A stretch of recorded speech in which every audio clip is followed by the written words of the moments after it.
Well, welcome to round 2 of the Newcastle Rugby League, and it's great to catch up with Dean Noonan. Thanks for inviting us out here, Dean. No, thanks for having us, Peter. Appreciate it. Well, all the games get underway, of course, each Saturday at 3 o'clock, and our first match of the round is Kurri up against Maitland Pickers, both sides aiming for their first win of the season.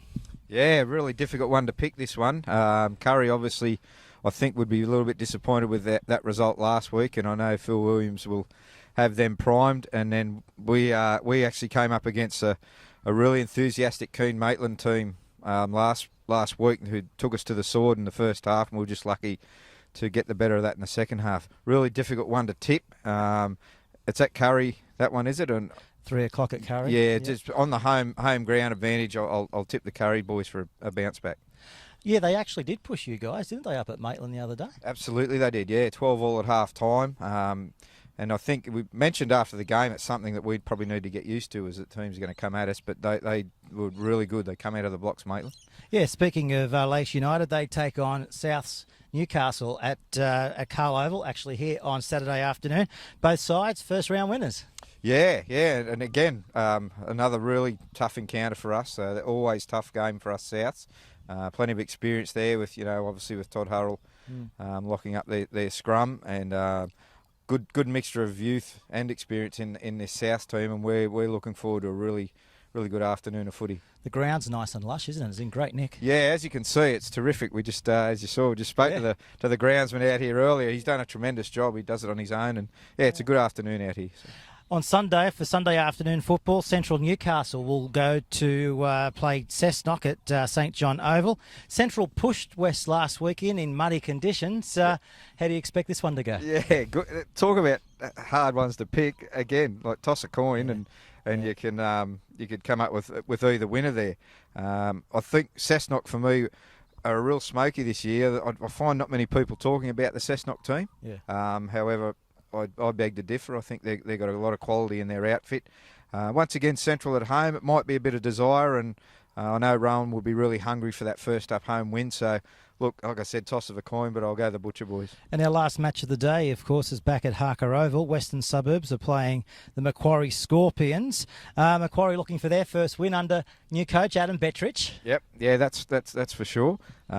Same as what we said. I think a coach that would be pretty disappointed with that first up effort and would have his troops primed. However, considering that West on that wet track last week and the quality, heard a fair bit about Jake Finn's debut for the club again, and the quality that they've got, I'd find it hard to probably back against them at Harker on that one. Yeah, it's hard to go past them. And of course, mate, I mentioned you guys are back here, expecting a big crowd for your first home game this year? Yeah, we've actually probably done something a little bit different. We're going to coordinate our season launch for our first home game, so we've left that until this first home game. So yeah, look, hopefully it's nice weather, and we can just get a lot of Belmont people out here to support us. Fantastic. Well, thanks very much for coming on board. We appreciate it, and don't forget, get involved in the Newcastle Rugby League. We've got a fantasy competition at the moment, thanks to Top Better. So until next Friday, we'll see you then.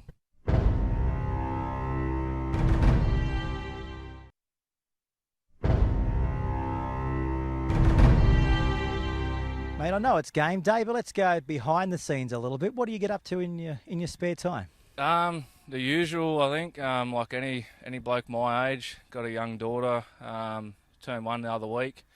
Go to work, come to train and play footy, and most of my time's taken up with the little girl and my missus. So that's about it, really. The Kurri Bulldogs, how's it going up here for you? It's been good, and it's a good environment here. I really enjoy the club. The old boys system that they got here, I think it's fantastic. All the players, we all, laugh and carry on and give each other a bit of crap and stuff. So, yeah, I enjoy that side of things as well. Campo's not here tonight. Usually he's the one leading all that, isn't he? Yeah, he's normally the one getting cranky on the sidelines. Obviously, he's a bit frustrated. He's not in there, with what happened in the trial. But, he's normally here, but I think he might be on Arvos tonight, so... Could be getting some Z's, eh? Yeah, definitely. Mate, last week was the first round of the Newcastle Rugby League. You tackled South. I guess you were in it up until probably the 60th minute, then a few things just fell away. Yeah, well, we got the training on Tuesday, and they brought up that we only completed 3 of 12 in that second half, and it makes sense why we fell away in the end. doing a lot of defence and not completing our sets made it tough in the end. And it's even though we didn't complete, we're not happy that we didn't turn up and try and compete a bit better, even though we're under the pump. So we're looking to turn that around this week against Maitland and hopefully put in a better performance. How's the training sessions been this week? Yeah, been a lot, bit more intensity, bit more focused, and everyone seems to be hurting from the weekend and looking to do something about it and change things on Saturday when we play Maitland. So it's looking good for us. Mate, I guess it was disappointing against South, but no doubt training's been good this week. Yeah, we had a big meeting on Tuesday about our lack of I suppose effort and will to win. So yeah, we had a big attitude adjustment, which I think we really needed. We had come off a win of 3 trials, and we thought we were in a good spot. And I suppose it was a wake-up call we sort of needed. I think we took it a bit too easy into round 1, and yeah, I think we're looking to bounce back in a sort of local derby this weekend. But I guess to be fair, I mean, you really did, go head-to-head with South for the first half, but it just fell away in the back half. Is that how you guys read it?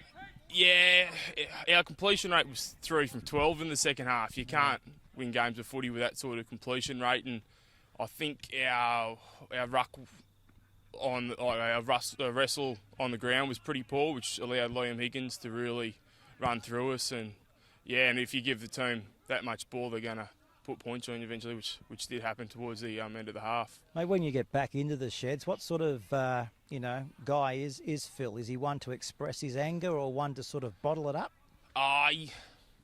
You can tell he's disappointed because he's very proud and passionate about the Kurri Bulldogs.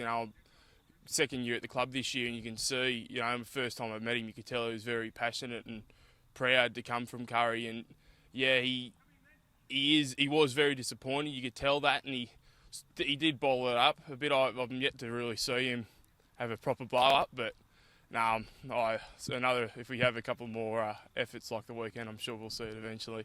Mate, it's Thursday night. We're up here, Bar TV. What's training been tonight? Is it about that, controlling the ball? What's it about? Yeah, big time. Yeah, we've incorporated a bit of extras at the end of training in regards to drop balls, and just a lot of focus on that, and just attitude. I think is the biggest thing we sort of need. Yeah. Heading into Saturday's game, what sort of game plan could you come up against, do you think? I mean, the Pickers, they put it to Lakes last week in the first half. It was 12-all at half time. I watched the highlights. I think they're going to be a bit stronger than everyone sort of anticipated at the start of the year. Bit of a smoky? Yeah. If they watch our game from the weekend, I'm sure they'll probably come up the ruck where we really have to improve to be, half a chance against anyone in this competition. Everyone's got a good hooker and good front rowers in the competition. So, yeah, I think we're expecting them to come through the middle, and so we've really got to muscle up in that department, which we've been working on, and, bounce back from last week. Mate, this will be your first home game of 2016, no doubt. A lot of support for you guys on Saturday as well. Yeah, it should be. Hopefully, yeah, we got a big crowd to the trials, especially against Cessnock, which is always a big crowd. But, looking forward to, coming where we train 3 nights a week and, hopefully winning for the home crowd and the old boys club in the corner. I mean, it's nicknamed the Graveyard. I guess a lot of other people might call it a fortress or stuff like that. Yeah. But is there much talk amongst the guys? We want to really turn it into a massive graveyard going forward, or is it just about making sure you get away with the 2 points? I think it's a pretty standard thing at every sort of club. You don't want to lose at home in front of your home fans, especially a passionate community like Kurri is. We do try to put an extra effort for the home fans, and that's why it's disappointing when you do lose at home. But, the good thing is that they're always going to sort of be there to back you up the next week. But, yeah, you don't want to be in that predicament. It's always hard coming to the Graveyard, and I guess today is going to be no exception. Yeah, that's right. It's a well-supported ground in our competition, and expect a warm welcome from the Kurri boys out here. Obviously desperate to get a win like we are to kick off their season. Talk to us about the game plan today. Oh, look, they've got some smart players in Terrence, CSU, and Walker in the halves there. I think they'll be instrumental in anything they do. So we're trying to sort of restrict what they do with the football, take away a few of their options, and I believe a big kicking game, especially in these conditions, is paramount that we get our kick chase down pat. As far as your squad goes, you're pretty much like last week? Only one change as per program other than Jacob Sinclair. He's injured his foot at training the other night, so he goes off our bench. Just wanted to go with a bench of 3, and I'll look at the performances in our reserve grade side before I promote one of the middles up from there. So yeah, just get a bit of footy under their belt, and yeah, hopefully we're going with a pretty strong squad today. I'm going to expect a pretty fiery game. They're always pretty strong at home, especially with all the old boys here. So it's going to be a fairly hard game today. I reckon if we defend well and continue with our sets and that, we might do well as well. So it's going to be a very tough game today. So can't wait. All place a clenched fist over your heart and recall. Well, afternoon everybody, and welcome along to the graveyard. At the moment, we're just going to be observing a minute's silence ahead of Anzac Day on Monday.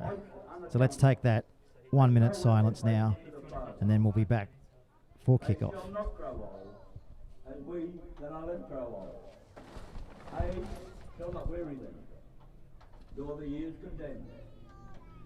The going down of the sun, and in the morning, we will remember that. Least we forget.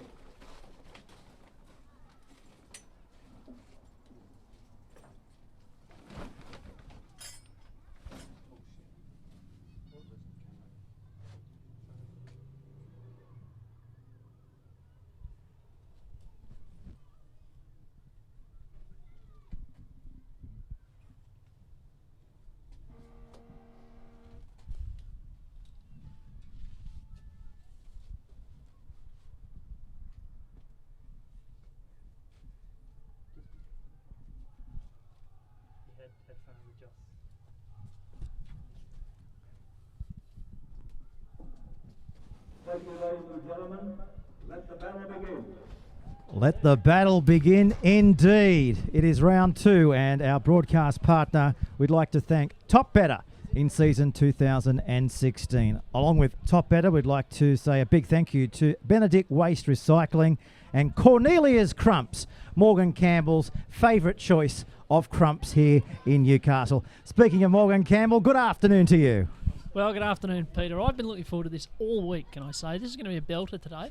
It's got the real makings of an early season knife fight. Both these sides had a pretty rough year last year. They're local rivals. These games are always very keenly fought.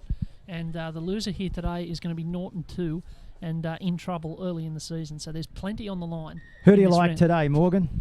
I think I like Kurri at home. I think they showed enough against Cessnock that they might have a bit too much for Maitland today, but it's going to be hard and it's going to be close. Okay, Morgan Campbell, thanking him for his contribution for Rugby League on Bar TV Sports. As the Bulldogs are now going to be tackled on the 20-metre line. First set of 6 here in the Newcastle Rugby League. We're up here at training. We've heard from the players, the coaches. We thank them for their contribution to our pre-game as Terrence CUCU puts the boot to the ball. This is Waitford juggling and it comes down with the football.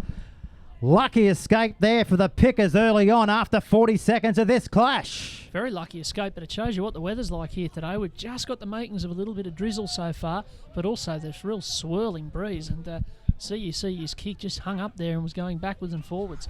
So that's going to make things very awkward for both sets of fullbacks and wingers. So the Pickers here come to the halfway line. They'll play the ball back now. It comes away to Smith.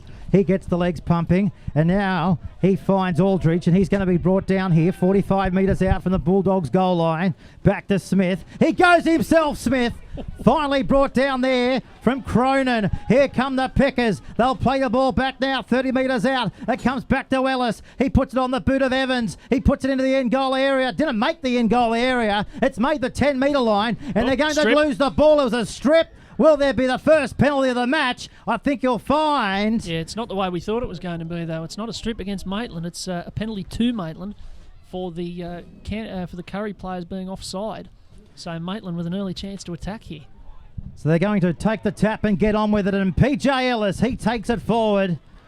The first hit up for him in round 2 of the Tooheys Cup. Of course, Ellis was the first try scorer last week when they pushed Lakes United in the first half. Are they about to push the Bulldogs right here? They're 5 metres out from getting first points. Great ball. It comes back to Ellis. He's going to be backslammed there and brought down by Heyman. He'll get up and play the ball now. It comes back to Smith. He now finds Patberg. He goes out wider. It comes back to Carter. He gets the ball away to Connolly. Are they going to score? Morrison's over. First try after 5 minutes. Oh, the Pickers are on fire here at the Graveyard. Well, it was very nicely worked, wasn't it? They just got it left, got the ball over there quickly, put it through the hands, and everybody did their job well out there in the back line. They've had their early chance in the game, Maitland, and they've taken it. And if things are going to get worse here today, if the weather's going to get worse, early points are going to be so, so valuable. Well, as I just mentioned, they pushed Lakes in the first half. They went into half-time last week, 12 all. And on the back of that penalty, the Bulldogs simply handed to them on a platter, they've been able to turn it into 4 points after just 4 minutes here on the Benedict Recycling scoreboard. And Josh Morrison now has the chance to convert the extras. He's got the wind, I guess, Morgan, going across the face of this kick. It's blowing around pretty much left, right and centre here. But this will be a tough one. But if he can nail this, who knows what the rest of the day is going to bring for the Pickers. Right here, let's stick with the kick. 15 metres in from the Western touchline. He's a left boot striker of the ball, as you can see there. He's got a unique sort of style. All on display there, looking down at the ball, looking up at the post, moves in, hits it with the left boot. It's coming around. Oh, he's just missed it. Geez, I don't know about that. I don't know about that. It looked like it was going over. Well, I'm not a touch judge. It looked all right to me. But anyway, they're behind the post. You'd like to think they'd get it right. So it must not have gone over, but it's terrible. You're probably too young, but going back to, I think it was the Winfield Cup, 1992, yes. Illawarra Steelers were playing Brisbane. Rod Wishart had a kick from right in front. And what do you think the touch judge he did? He kicked it. Yeah. Wave down. Was that similar to 92? Are we winding back the clock, Morgan Campbell? Indeed. Poor old Rod Wishart, dear oh dear. But it was a bit like the British Open or something, wasn't it? One of those wild and woolly days you see at St Andrews, the wind going either side. He sort of used maybe the 7-iron and just chopped across the ball, but he got it close enough to say that he's going to have a pretty good day with the boot. So Waitford playing fullback for the Pickers here this afternoon in his second year with the Maitland Pickers. At a solid 2015, just like this man, PJ Ellis with the ball. He told us at the launch, the season launch the other night, 2016 will be his final year. So he's hoping to go out with a berth in the top 5, if not higher up on the ladder. They're making good inroad, aren't they, inside the Bulldogs' territory. Here's the kick with the wind swirling around. Oh, what a hit. Moran, he goes backwards towards his own goal line. I think you'll find George O'Brien hit him with everything there. Yeah, Kevin Torrens, he was very brave under that ball, caught it well, but I think he knew as he was catching it that he was going to get belted, and that's exactly what happened. So the Bulldogs now bringing it to the 30-metre line. Gee, how many times have they had the ball in the first half? Not so many, have they? This is Terrence CUC in a dummy half, just short of the 40-metre line. They get the legs pumping and now take it towards the shoulder of Ellis. This is CUCU again outside the 40. That's Walker. He bangs the ball downfield. It's come off a picker. It comes back to Neckow. He's got support. Back to Walker. Walker will score. Walker's over. Oh, Morrison couldn't get him. And Walker, he shows everybody here how much speed he has to burn here at the Graveyard. Well, there was a bit of luck in that try, a bit of ricochet there, but Walker backing up on the inside. Good play. He's such a good ball runner for this team. As a 5'8", that's his greatest strength, as he can run the ball, and he was good enough to be there in backup. This could be 100 all if this first couple of minutes is anything to go by. 7 minutes in, 4 all.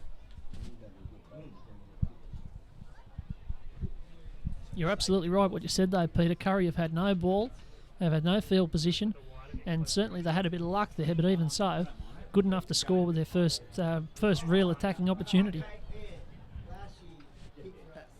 The game, I guess it's hard to pick at this stage. Both tries coming on the back of limited possession, one might say. So 4-all. And we'd like to thank Ryan Walker for taking his time, throughout the week when we came up here to training to have our pre-game interview with him. I hope that provided a good insight into the family life behind the footballer. So here's the kick now. Hardy moves in, strikes it, it likes it. Touch judges don't move. So after 7 minutes here on the Benedict Recycling scoreboard, Morgan Campbell, the home side's gone to the front. They lead by 6 points to 4. Hard to know what to make of it so far. It's been both sides have had one chance and they've scored. So just going to have to see what happens when this game eases into any sort of pattern, because at the moment it's hard to discern much of a rhythm. But Kurri get another opportunity here. Well, coming to the ground today, Phil Williams, he just wants to forget about last week's dismal effort when they ended up taking on the Lions at Townsend Oval. But to their credit, it was just the back end of that match where the wheels sort of fell off. And the focus this week was definitely on improving the ball handling. So let's see if they can hold on to the ball today. So far, the signs are not too bad. This is Moran, just short of the halfway line. Carter gets off him.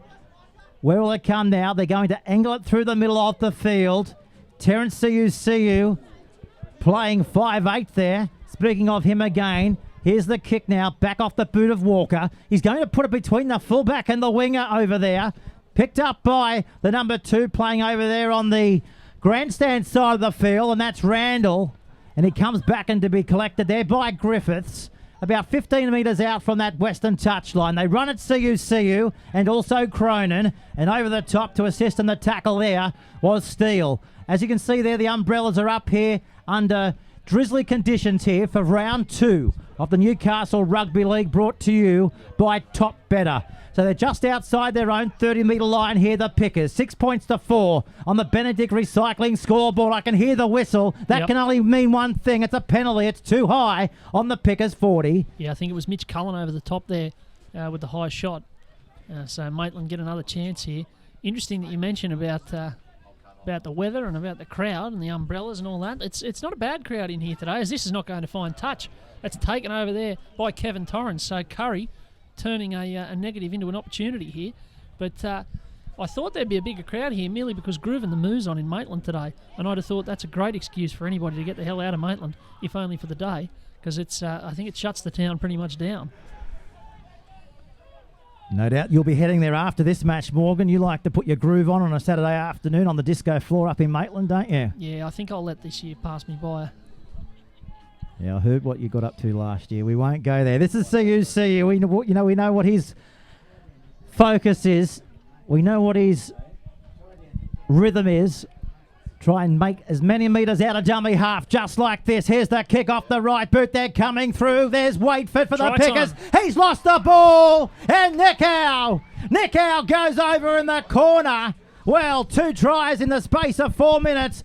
Puts the Graveyard up with a roar. They lead now by 10 points to 4 with another difficult one from the touchline. Well, there'll be a few sour faces from the Maitland side there. Timed down Nickau. He played in the black and white last season, and he's just struck very early against his former club.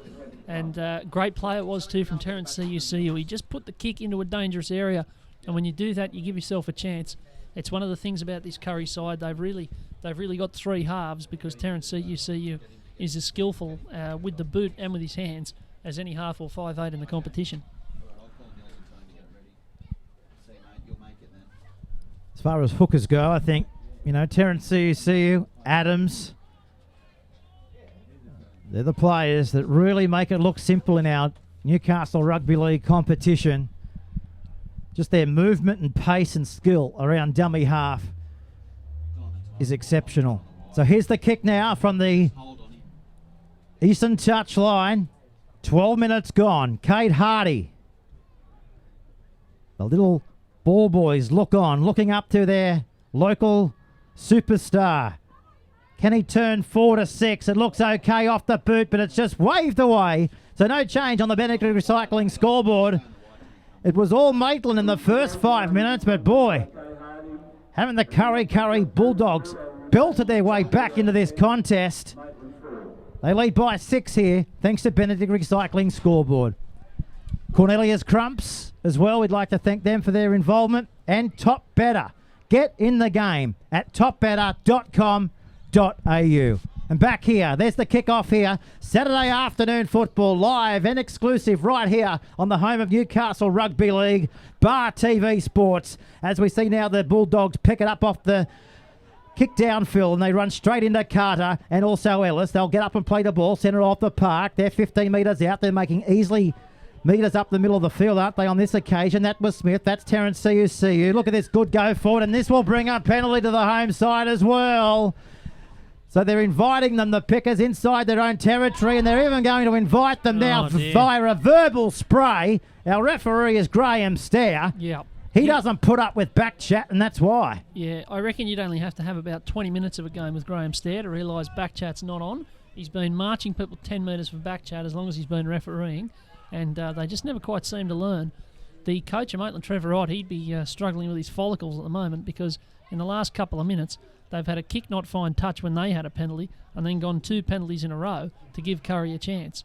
And if Kurri score again here, it'll be all Maitland's fault, really. So this is Terrence CUCU. Goes to the right-hand side of the park. He picks up the big number 11, and that is Wyborn. Back to Terrence CUCU. Now it comes back to the half-back in Granger, and he's being pushed sideways here. He'll get up and play the ball now. They've got options left. They've got options right. It's just a matter of going to the right, and they'll find the 13 in Cullen. He storms ahead, Cullen, and the lock forward is going to take the tackle. 4 metres out now from the Pickers goal line. CUCU in again a dummy half. He cuts out one. He goes back to Walker. Walker now finds a fullback who's been picked up and driven.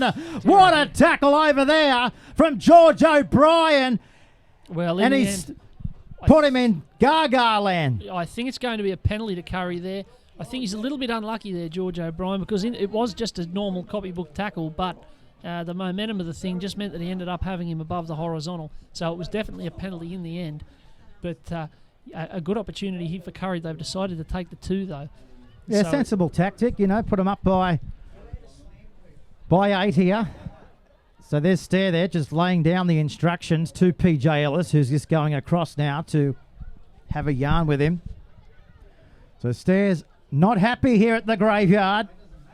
We know that. He's already marched the Pickers an extra 10 metres. And now they've received a penalty from him. So here's the kick now. Once more. Well, they've got certainly good kicking practice here with the goal kickers here this afternoon. This is an easier attempt at conversion. Cade Hardy, he's 10 to the left-hand side of the post. He's brought it back 25 metres out where the penalty was awarded from the western touchline. Looks up at the post now, takes his time in the world, as all professional goal kickers do, but the time in the world hasn't helped him get it. He's missed the kick from pretty much right in front, Morgan Campbell. Well, it was on a tough angle for a left footer. I wonder about the tactic of taking the 2 here. Kurri have had a great roll on since they scored that first try. I wonder if there might have been more there for them. They're going to get the ball back anyway, but it's going to be hoofed downfield from the 20-metre line. Although, as I say that, it's a fairly rugged kick. Turned into pretty much a grubber kick here, and charging back into the defensive line is Cronin, and he takes a shot there of Mason. This is CUCU. On it comes down. They're bopping their way over the 40-metre line, aren't they? They dropped down there on that tackle. That was Steele. It comes back to the 13 again, and this is Cullen. He's still going, Cullen. They finally want to put him into the ground now. 20 metres out from the goal line. Options again left and right. It comes back to CUCU. He goes himself. Got it back on the inside. They're running hard, but Mason's there to crunch him into the deck. About 15 metres out from the goal line. 10 points to 4 here on the Benedict Recycling scoreboard here at Kurri. This is CUCU. He gets it back. The Bulldogs are getting closer with a tremendous run. 4 metres out now. Try 2. Last tackle now. Where it will come now? Where's Hardy? Will it go to Granger? No. CUCU gets it back now to Cronin. He charges. He's dropped down. No try. Last tackle. Turnover back to the Pickers here, Morgan. Or was that the 4th tackle? That was the last. That was the last. That was very curious. I don't quite know what the thought was there. Turning it back. Oh, they've just put it down. Dear. This might be a try. Hang on. George O'Brien. The ball came out the back there. and nobody seemed to fall on it. That was very strange because the Maitland player spilt it, and I think if someone from Kurri had come through and fallen on that ball, there would have been an inquiry.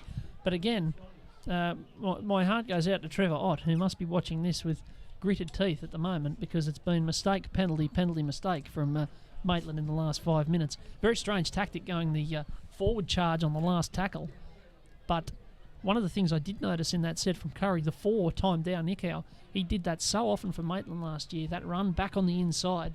He's got great pace, and he cuts across the grain of the play. You'll see that again today, I'm sure. So now this is Griffiths being picked up and driven. There by Pat Berg. Now to Granger. Comes away to the bustling prop in steel. Clinged up sideways by Smith.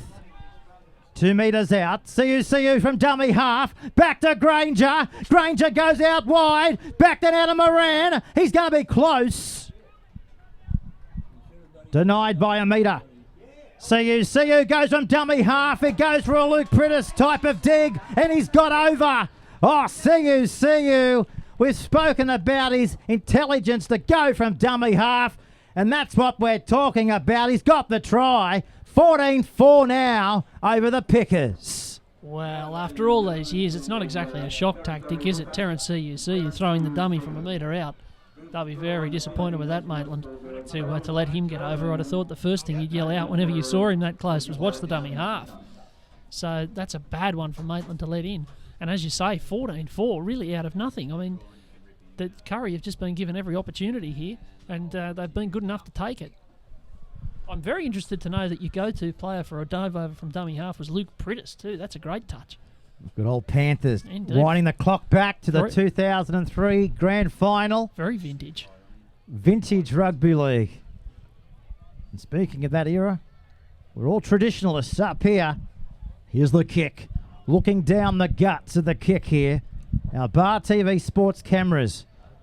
Can't get any closer. We'll stick with the action. He's hooked it again.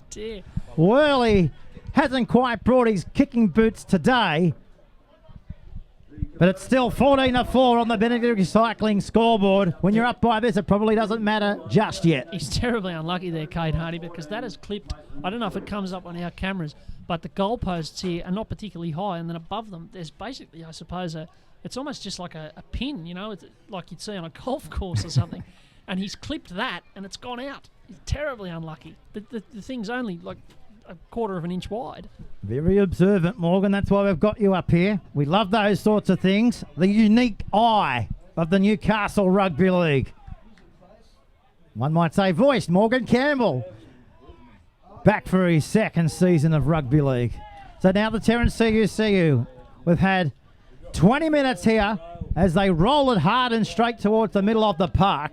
And getting off them there was King. CU in it again. I'd like to know how many times he's got the ball. Like this man, Wyborn. He gets the legs pumping again and takes 2 on the back. One of them on that occasion was the captain in Ellis. CU goes short. Oh, they've put it down that time, but you can't blame them. If he was able to hold on to that, he would have been under the post. Yeah, I had questions over the pass, to be honest, Peter. I could see what they were trying to do there. Very, very dangerous when prop forwards start passing the ball for both sides, really. And on that occasion, it was dangerous for Kurri, but I'd say that tactic will get another run out because, as you say, if Mitch Cullen had caught that ball, very difficult take though it was, he probably would have been into the back. So the Pickers here, they haven't seen this end of the field for at least the last 10 minutes, but they're about to get possession and go inside the Bulldogs' territory through 10 metres. That's Morrison Morgan and a dummy half. What's he got up his attacking sleeve? He takes it towards the 30. Interesting to see Geordie Connolly playing out in the centres. He played, I think, every position and drove the bus to the ground for Cessnock last year. They had him second row, dummy half, full back out in the centres. So obviously Trevor Ott feels centre is his best position. So this is Smith waiting in a dummy half. Comes back then out of the 15 in Paddy Robards. He's dropped down 12 metres away from the Bulldogs' goal line. Now to Smith. Pat Berg. Are they about to go in here? Back to Carter. Carter's close. Steele goes over and wrestles him into the ground. Last tackle now for the Pickers. Pat Berg looking for his centre.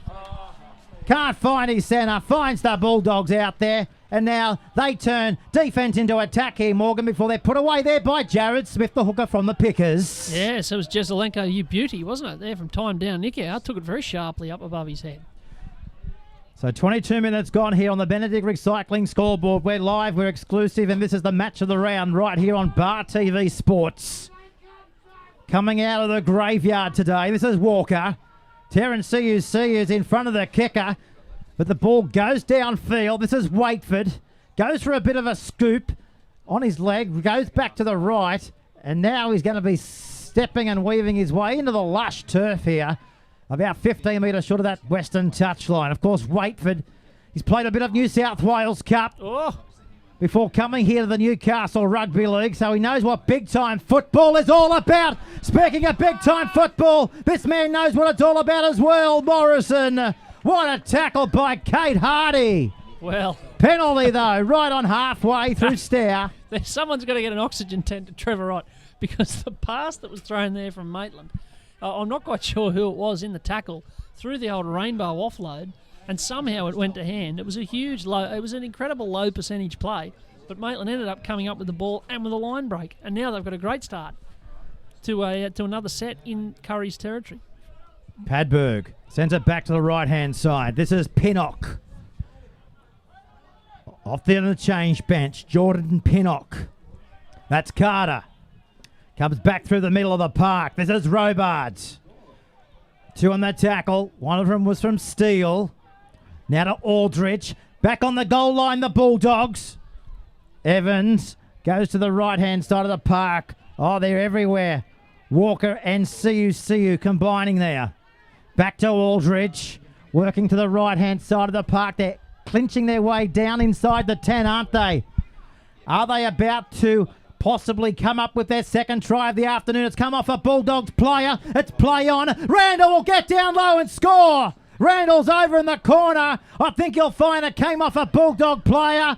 Back to Randall. He got down low, and bingo, they're over in the corner. It's 14-4. Kick to come, Morgan Campbell. Great bit of work there from Dan Randall. He had a lot to do there when he picked that ball up. I mean, he was a bit lucky that the ball comes spewing out towards him, but even 10 metres out over on that sideline, he had plenty to do and did it very, very well. He was low to the ground, he was strong, and he just looked like a winger who knew his way to the line, and that was a very good bit of work. And just as much as anything else, I mean, it just breaks the pattern for Maitland. They've been making a lot of mistakes and giving Kurri every chance, and so for them now to hit back with a try is very, very good timing. And we're not too far away from the break as we look up onto the Benedict Recycling scoreboard. We've got 15 minutes out from half-time here. It's the try that was needed, and they've been able to get over in the corner. A very tough kick, though, from right out on the Old Boys Shed side of the field. They don't come any tougher than this, Morgan, when you've got the Kurri faithful here trying to boo him off. I'm sure there's plenty of encouragement coming from those Kurri fans over there. I notice it's Old Boys Day again. But I didn't realise this match had been transported to Melbourne, Peter. We had it heaving down rain a minute ago. Because here's the kick. I don't think that's going over. To go left. No, it didn't make the try line in the end. But a minute ago we had hosing down rain and a huge breeze. And now the sun's out. It's a lovely Saturday afternoon in autumn.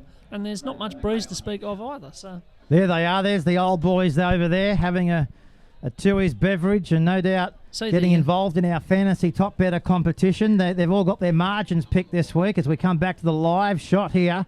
And the kick goes sailing downfield and they're bringing it back and they've dropped the football. Oh, dear, oh, dear. Oh, what a shot there.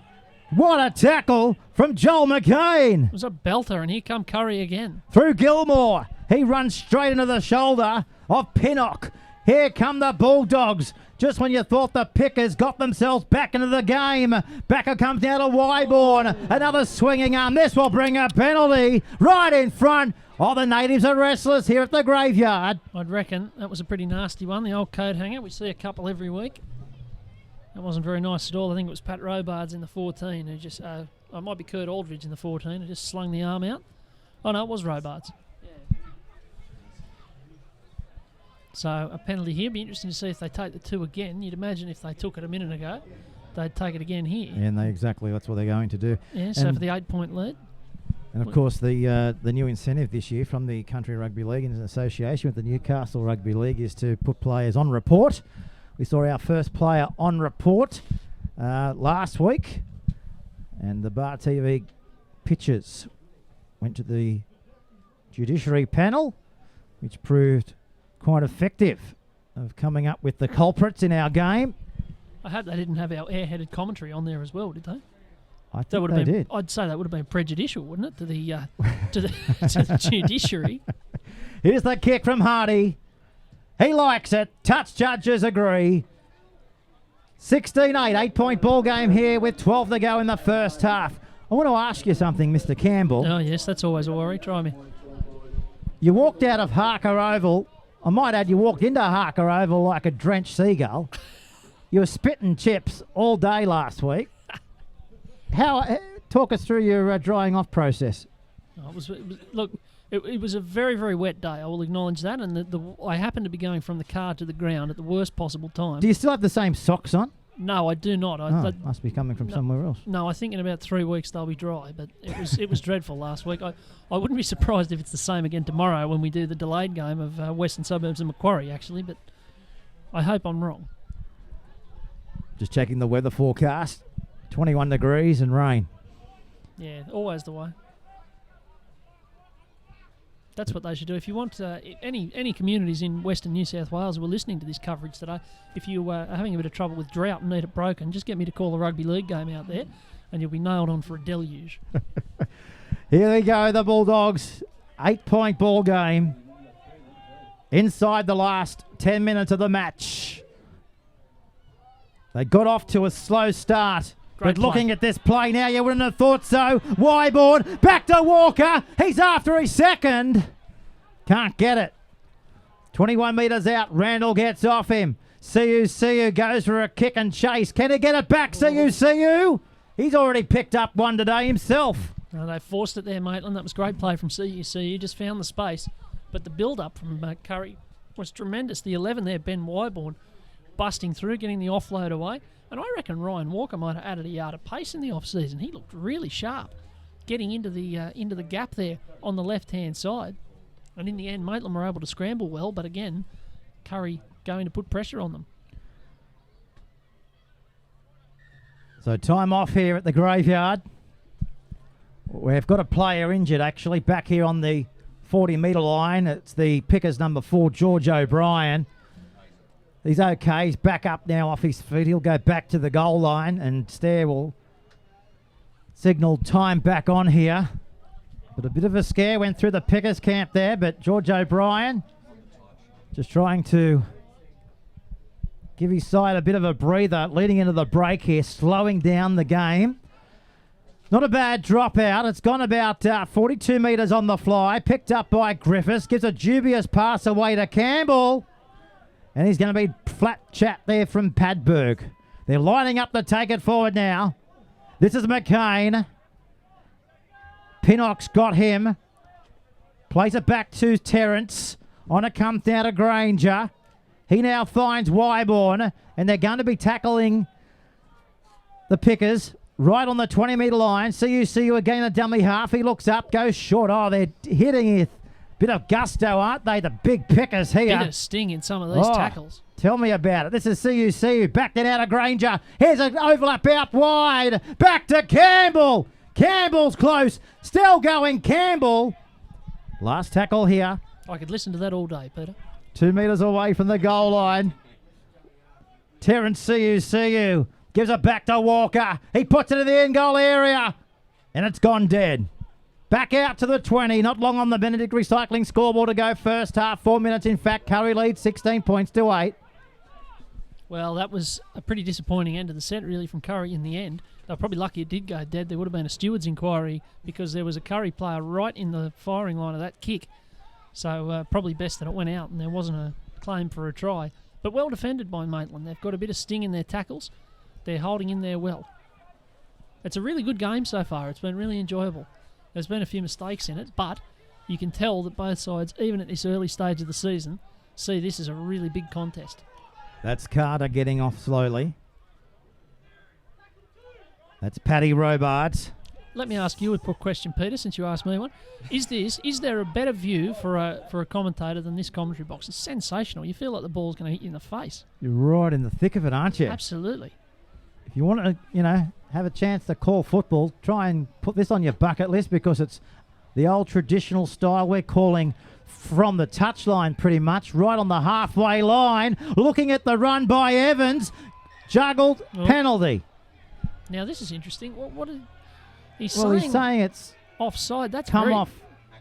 Accidental, did he say? Well, they want to get on with it here, Morgan, as well, knowing there's only 7.5 minutes remaining in the first half. CU, with all his experience, just wants to wind down the clock as much as possible and goes over and question that penalty from Graham Stair. But here's a chance now for the Pickers. Behind by 8. With 7.5 minutes to go in the first half. Back to Robards again. He's been pushed back towards his own goal line. 20 metres away from the Bulldogs line. Aldrich. He finds Luisi. Pinnock. Back to the right-hand side of the park. Good offload in, and that was a courageous Pinnock again. Bulldogs back on their own line. Very slow play, the ball's here. 8-point ball game thanks to Benedict Recycling scoreboard. Pickers, can they turn it into 4 here? Pass was dubious. Referee said play on. Oh, well, another penalty from right in front. Graham Stair had time to brew a cup of tea before he gave that penalty. That was incredibly slow. Brock Gilmore. He really had no giving choice. that away. Aldridge. He tries to snatch a try as Gilmore was still contemplating why he gave that penalty away. There he is there on your left-hand side of your screen, Brock Gilmore.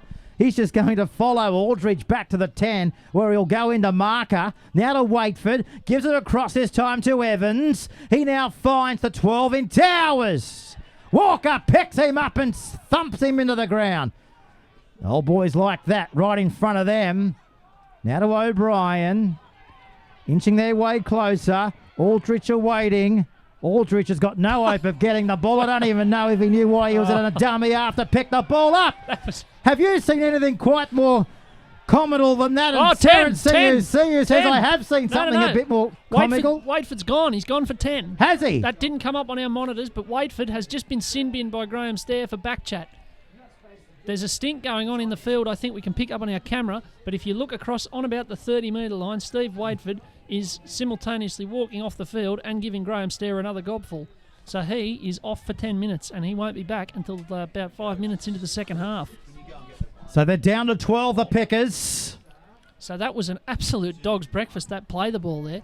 Finally, it fell for Kurri. Well, there he goes, Morgan, up the tunnel. He won't be back in this half. No, he's gone. He doesn't want to go into the sheds either, but I think you'll find the laws are he's got to go back into the dressing shed. Yeah, that's right. I'm pretty sure that's right. It was a very strange bit of play down there in that corner. I think what happened was that there was a Kurri player in the ruck.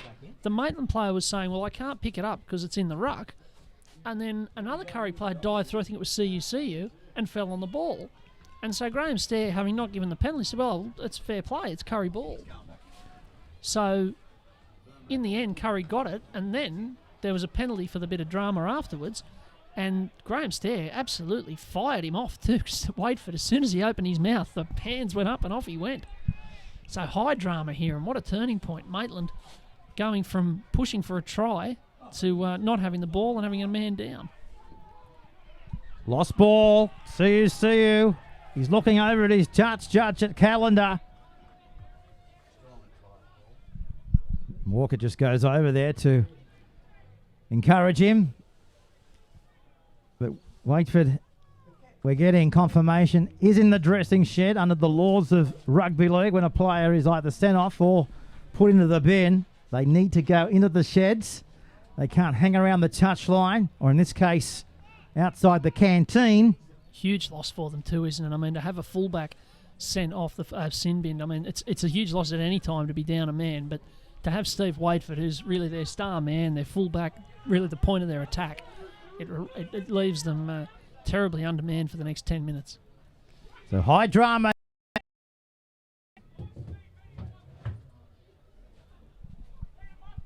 Referee to get us back underway, and we're And start rolling the ball between our legs.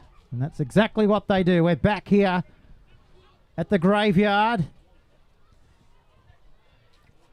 Everybody loves a gremlin. We've had a few gremlins, but we're back here. And you haven't missed much at all. In fact, we're going to half-time here with a little bit of aggression shown there by Padberg, Morgan. It was a bit of aggression. That's right, Shea Padberg. He seemed to kick out with his feet there. I suppose you can't really kick out with anything else, can you? But he kicked out as he was being tackled there. And there's been a little bit of that in the game. A couple of little scraps. I think I described it at the start as a bit of a knife fight, and I think that's about right. Both these sides know that the last thing they need 2 weeks into the season is to be 0-2. So this is a big game for confidence, and that's the way it's being played. It's been a tremendous contest so far, and Kurri leading at 16-8, really on the back of making a fewer mistakes and taking their chances a little bit better. But the sun's out, and that sets the scene for the second half. We should see some good attacking football if this rain hangs off for a little bit longer. Yeah, it's great to see the sun out here after a dreary old morning up here in the coalfields, but you would think it was a picture queue afternoon on the beach now. Well, throughout the week, we headed up here to training for the Kurri Bulldogs, and we caught up with Ange Peterkin, who's the treasurer here at the Country Rugby League Club, the Kurri Bulldogs. This is what she had to say to Bar TV Sports.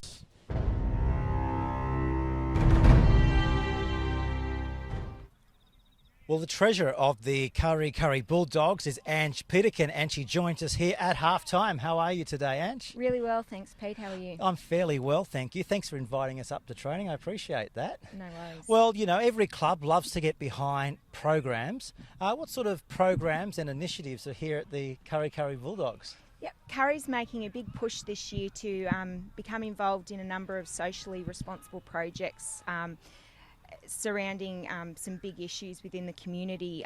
The first one we've been approached by the Country Rugby League is for the State of Mind campaign. Now that one is an NRL program which is involving initially 10 CRL clubs. Kurri is the Coalfields representative in that, so we'll be rolling that out this year, and that's just aimed at making awareness of mental health and empowering people and communities to talk and discuss and be open all issues relating to mental health. They've got a number of ambassadors currently on board, and we'll do a chat with those and an education session surrounding that. Yeah, it's great that the players and the clubs get behind it in this day and age, you know. Yeah, well, as I said, it is a key issue in everyday life for all communities. So we're just trying to do something that can benefit not only our club and the players, but the community as a whole. I understand the Kurri Bulldogs are also getting behind the Tackling Violence campaign in 2016.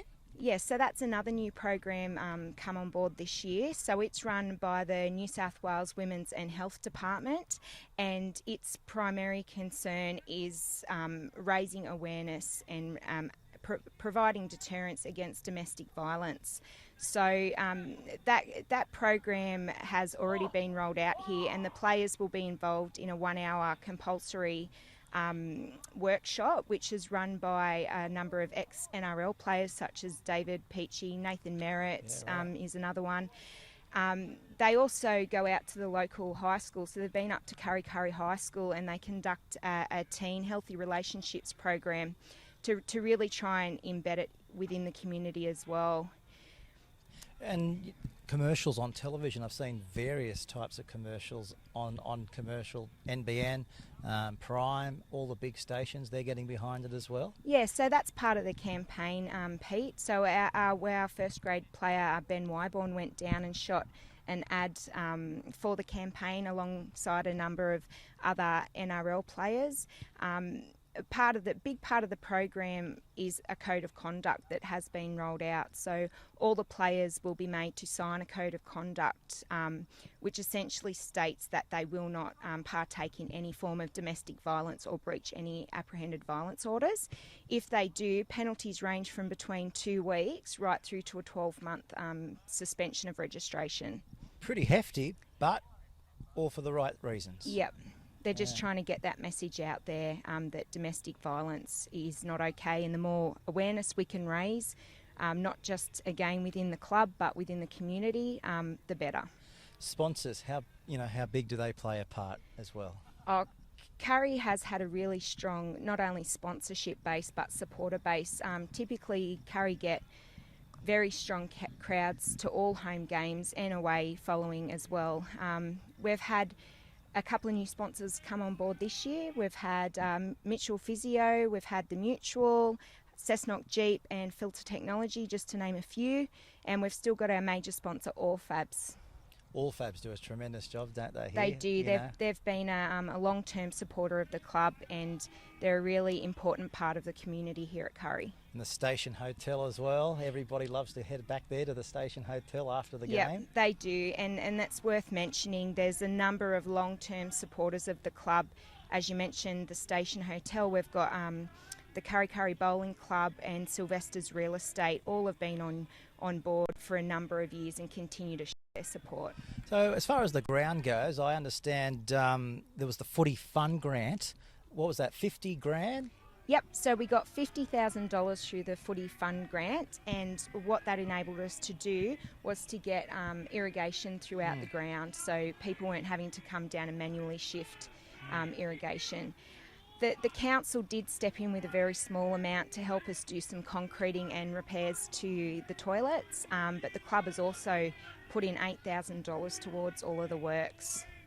And the goalposts look great. They've had a bit of a I guess, a sprite over the last few weeks as well. Yeah, they have. I mean, we're quite bound here at Kurri. We don't seem to receive the level of funding that other clubs in the coalfields area get. Maitland and Cessnock have both received multi-million-dollar upgrades, and we seem to be the poor cousins here, struggling with our very dated facilities. So all we can really do is, provide a lick of paint here and try and make things the best they can be. Yeah, you said there, you're the second cousins. Why do you think you're the second cousins in all of this? I mean, this is where rugby league is born and bred pretty much. Yeah, look, I don't really understand it. As I mentioned, the supporter base here is very strong, and I'd say probably strongest in the coalfield. So I'm not sure why. Maybe if there's any politicians listening out there, they might like to have a think about that. Yeah, definitely. And the ground, it's in great nick. It is, yep. As I mentioned, those that irrigation work that went on over the break has really helped get the ground into good order for our first home game on Saturday. Fantastic. Yeah, well, we're all here today, and of course, we're here at training on Thursday night, but I can just imagine a massive crowd for Saturday. Just personally, how long have you been associated with the Kurri Bulldogs? I've been in the role of treasurer for 3 years. Prior to that, I helped out with some fundraising and just miscellaneous events. Yeah, where would we be without volunteers, hey? That's it. The club has a huge amount of volunteers, and they work tirelessly behind the scenes to keep this club running. Yeah, well, you keep doing what you're doing. Good luck, and we'll see you out here next time we visit. Thank you. Thanks, Ange.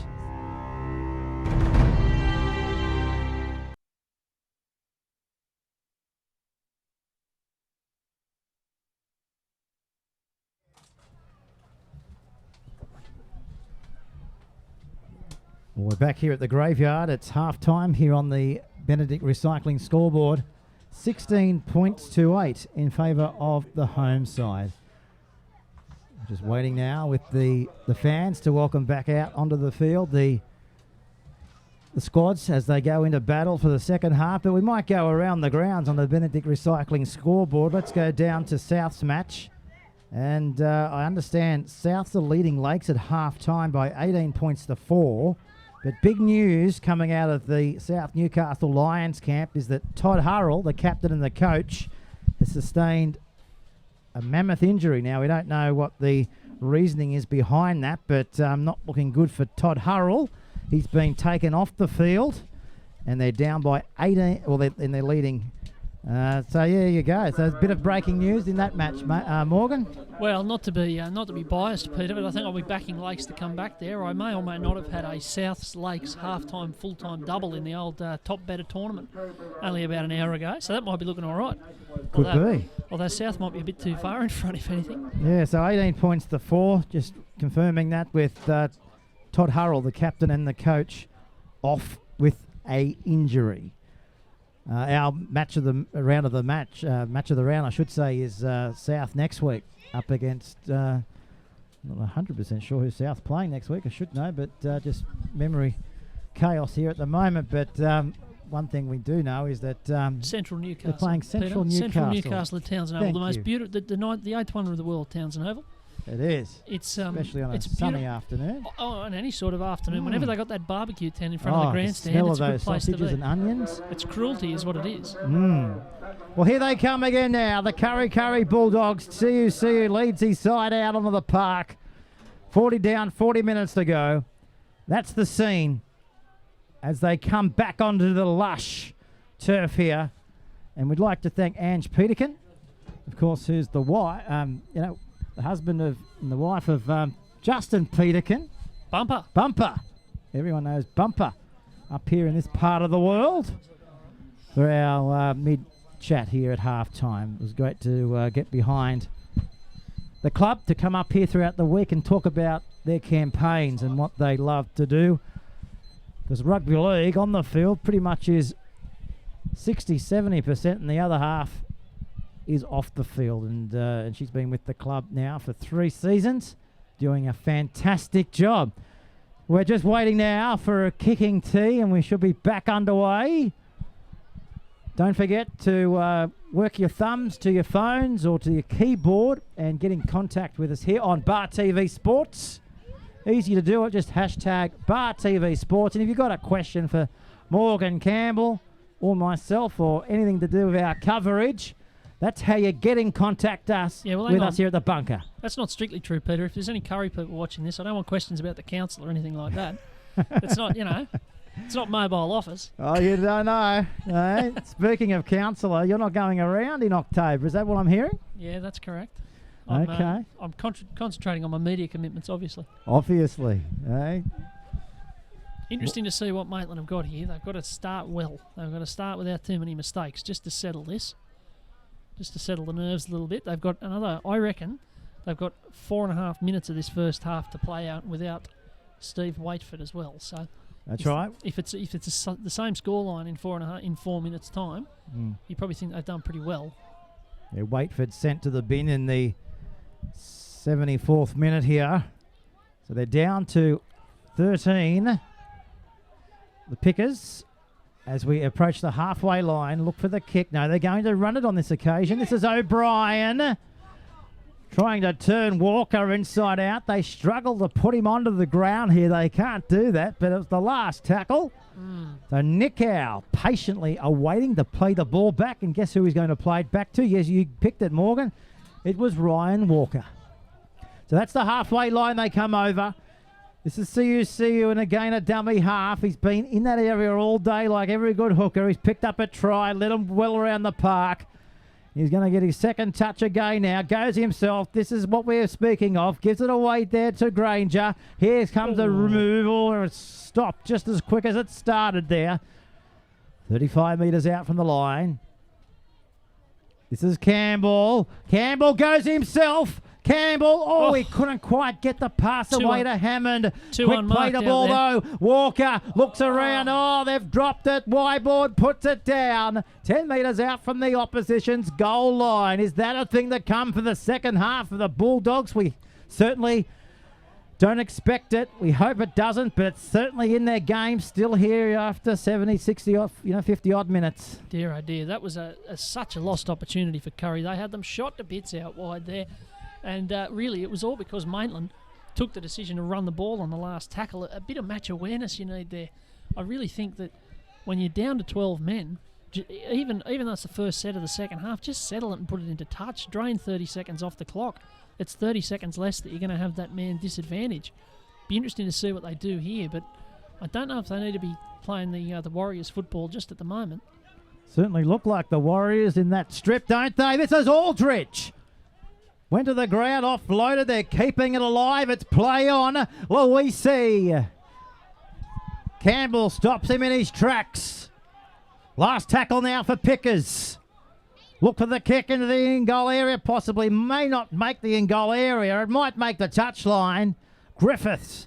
He just sees it go into touch. Scrum will pack down here.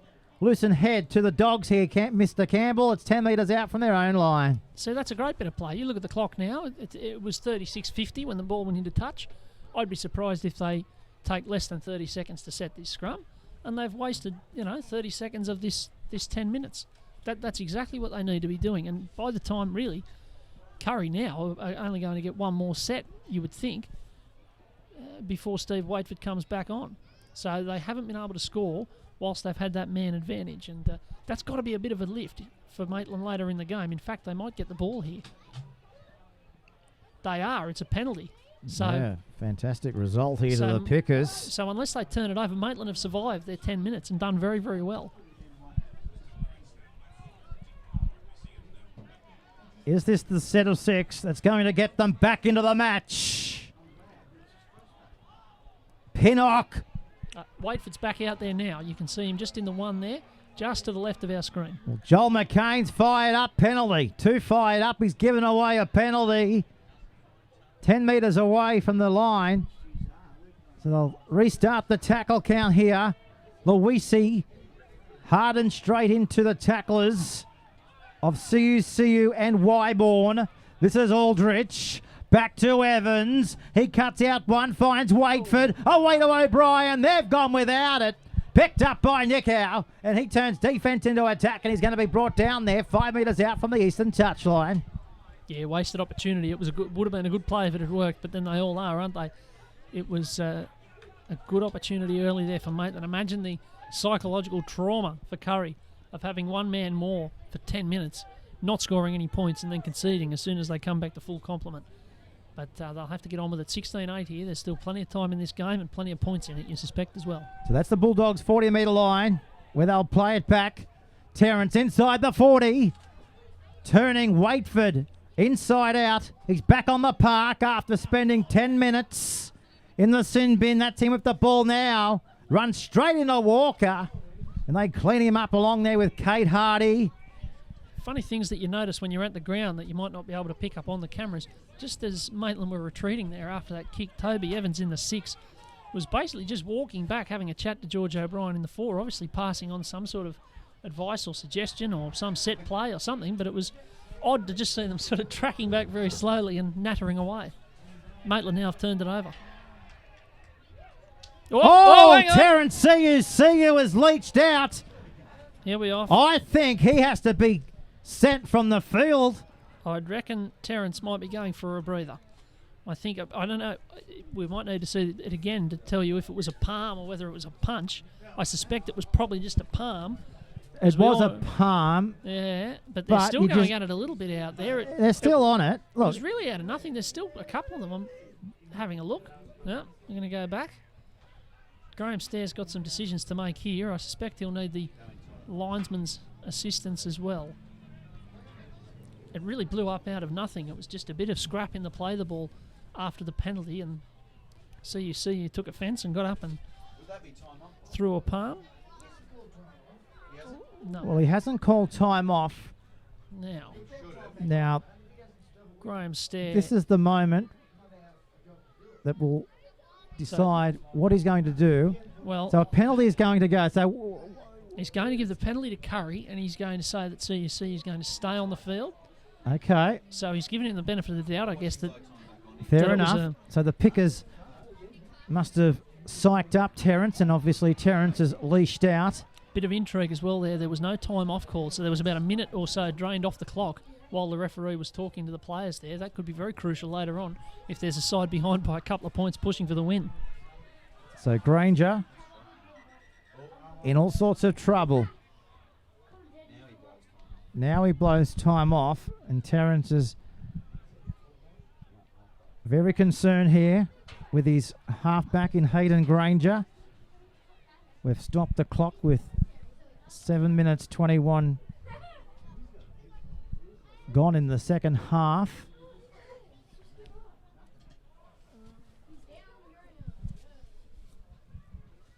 So we've moved on. Only shortly up the field because we've got this stoppage now as the sun sort of just tries to peep its head through the heavy, dark-looking clouds here. Suddenly it's very bright, isn't it? It's a strange light, actually, for 4 o'clock in the afternoon. It was blowing a gale here, an hour ago, but now you can... It's almost a little bit Twin Peaks, isn't it? Not feel anything, it is. So Terrence CU gets it back this time to Wyborn. Walker. What are they going to do here? They're up by 8. Terrence looking around, looking for runners, finding runners. Close, aren't they? Wyborn. Great tackle. Absolute beauty. Terrence again. Scoots from dummy half. Trying to get his second of the match. I think it was Tyler Carter who made that big tackle on Wyborn there. That was a try saver. Walker puts one in the end goal area. They're coming through. They'll have to play it here. The Pickers. Can they get back into the field of play? No. No, they can't. Goal line drop out. More pressure coming up now for Maitland. Nice kick off the boot of Walker. Pinpoint accuracy. They were aiming for those types of kicks at training throughout the week as well. And one's paid off for them right here in first grade. Well, you've got to be pretty good to force a drop out here because the in goals are about 35 centimetres. So to put it between the posts and the dead ball line is quite a little piece of trigonometry. So the kick goes to Gilmore, and Gilmore says, boys, I'm just going to show you how I lead from the front off the interchange bench, and takes the tackle here, 30 metres out. This is Griffiths, the winger, comes in now to go for a bit of a scoot to relieve the man that's going to get the ball here in Terrence CU. He goes for a scoot, he gives it away. They're 8 metres out from the goal line. CU calling for a quick play to ball. He's about to get it. He works the right-hand side of the park. It comes back to Hardy. He's going to be dropped down 5 metres away. That's the 4th tackle. CU busy, elusive, dangerous. Good offloaded him, touched by the Pickers. 6 to go. Think it could be 6 to go. It is 6 to go. Picked up by Hardy. A metre out from the goal line. Here come the Bulldogs. They're leading by 16 points to 8. 10 more. 10 more. It's on again here. Hardy not happy. I'm not sure who's Terrence been not binned. happy. It's a professional foul. I'm not quite sure who he sent. I suspect if I was having a punt, I'd say it might be Tyler Carter, number 11. But we'll just have a look. He's definitely been someone. And, yeah, I think that's right. You can see him just trotting. We can't see him on our screen at the moment. But it's the number 11, Tyler Carter, who's been sinned in. And it gives a big Bronx cheer to the crowd and claps him as he's going to go back into the sheds. And just as soon as we talked about the weather and the sun, all of a sudden it's raining again. And Kurri have a great opportunity now, a second sin binning in the game. How rarely do you see that? So the Pickers are down to 12 for the next 10 minutes of this match. Hard to argue with the decision, really, that Kurri had the momentum there. It was too long in the play. The ball, it was obviously designed to make things a little bit easier for the defence. So comes the Granger, giving it away now. Where it come, the rain's pouring down. Handling will have to be lifted here, but that ball was just sailing towards the car park. I think Ryan Walker must have fired that out of a bazooka. That was very, very rough pass. And poor old Kevin Torrens had no chance of reeling that in. The rain, all of a sudden, and I think you can pick it up on our pictures, is hosing down. Just as soon as we said, isn't this lovely weather and beautiful, nice light and all of that? Now it's firing out of the sky, and we're very glad to be up here in the box. And you might be able to see when we go to the wide shot, there's people scurrying either for umbrellas or up to the John Sattler stand. But Maitland avoided a real problem there. So an 8-point margin here. Could be a little bit more in these conditions if it continues to belt down. Drop ball, as you'd expect. Yeah, Billy Towers there just taking it up and losing it on the contact. And again, Kurri can really... if this is the way the weather's going to be, if Kurri can score again, you'd think they're gone. You'd think they're out of sight.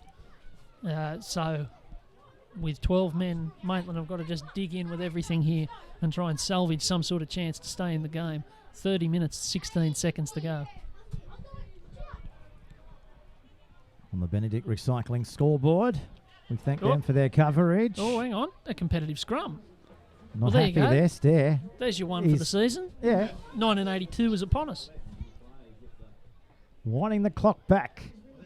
There's a lot of pushing and scrapping going on in there. I don't know if we're picking that up, but it's very competitive. Now to Hardy. The dynamic, electrifying fullback.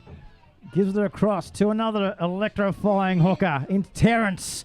Look at him skipping out of tackles. He's like a kangaroo. He's hopping around.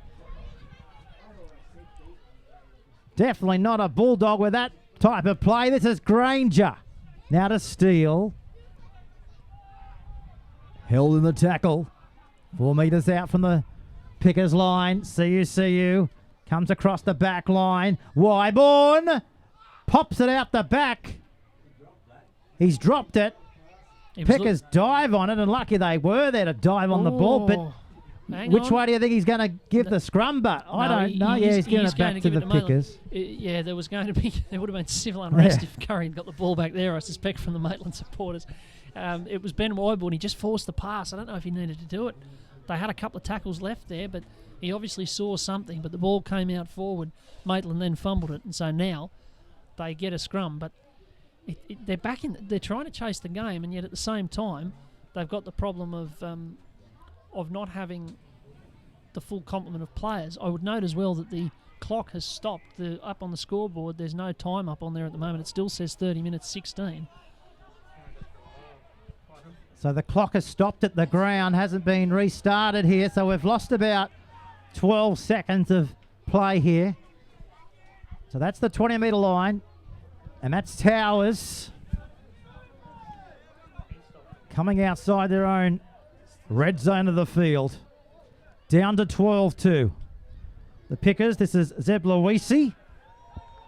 Mitchell Seal says, I'll come and fly you into the lush turf here. So they're going to go themselves before they do eventually pick up a run of around 5 metres, but it's the last tackle now.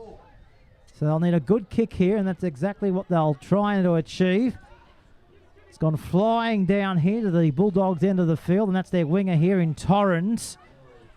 Watch out for him in open pastures. We know how electrifying runner he is at the rugby league football. We've seen that in the opening round of the Newcastle Rugby League. This is Josh Griffiths. I wonder about that stoppage in the clock. I reckon there was about a minute lost there, which I realised that there was a minute where time wasn't called off earlier, where the time was ticking down, so it probably balances out. But it doesn't balance out for Maitland, because this part of the game is where they've got a man down and are trying to take time off the clock. So Tuara Nickow's sons with it. Played a bit of New South Wales Cup with the Newcastle Knights. This is Granger. Good passing game. Evident there. Went to the line and found McCain. This is the Granger again, kicking for himself. But this time the Pickers say, what you can throw at us, we'll defuse this time. That's exactly what they do now to Waitford. He's been quiet for the Pickers. He has been quiet. He needs to get involved here, especially having spent 10 minutes off the field. He needs to get involved and change this game. They need to rely on those senior players like him, players with plenty of experience and plenty of agility who can bust this game open. Throwing it around though, aren't they, Robarts? They're trying to find a gap, but the gap's just not coming up the middle of the field. Credit to the Bulldogs' defensive structure here. That's Cullen and Gilmore, along with 2 others. Back to big Rob Mason. He'll get you going forward. Exactly what he was able to do there. Just short of the halfway line. There goes the kick off the boot of Aldridge. Puts it downfield, heading towards touch. Perfect kick. Absolutely going to sit up in the end goal area.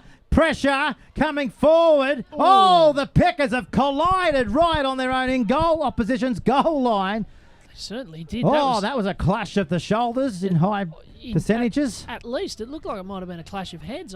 They both came out of it looking all right, but it looked a bit nasty there for a second, and suddenly Kurri got a chance. Here's a chance. Granger, he offloads a pass. Now to Moran. He's over the halfway line. He got away from Waitford. We're at the Olympics with 50 to go. Waitford has been upended, and look at this. Moran has run 60 metres and scored a fantastic Kurri Bulldogs try.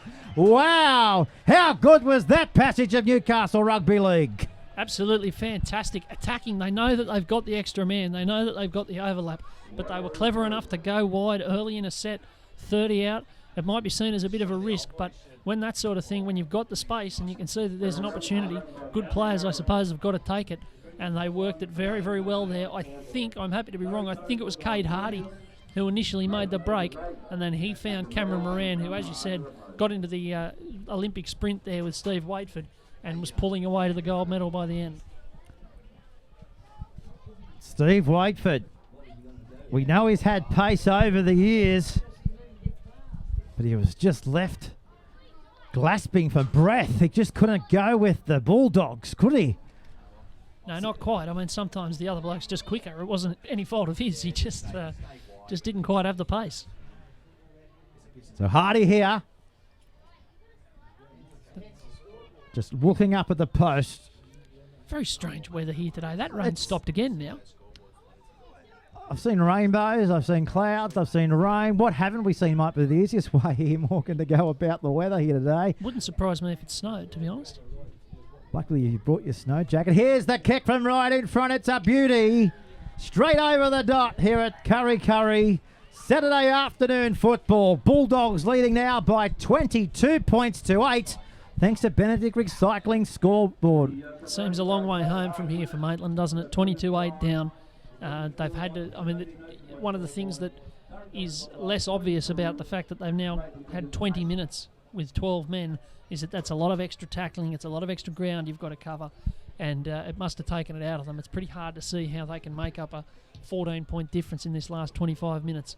It's going to be an incredible comeback if they do.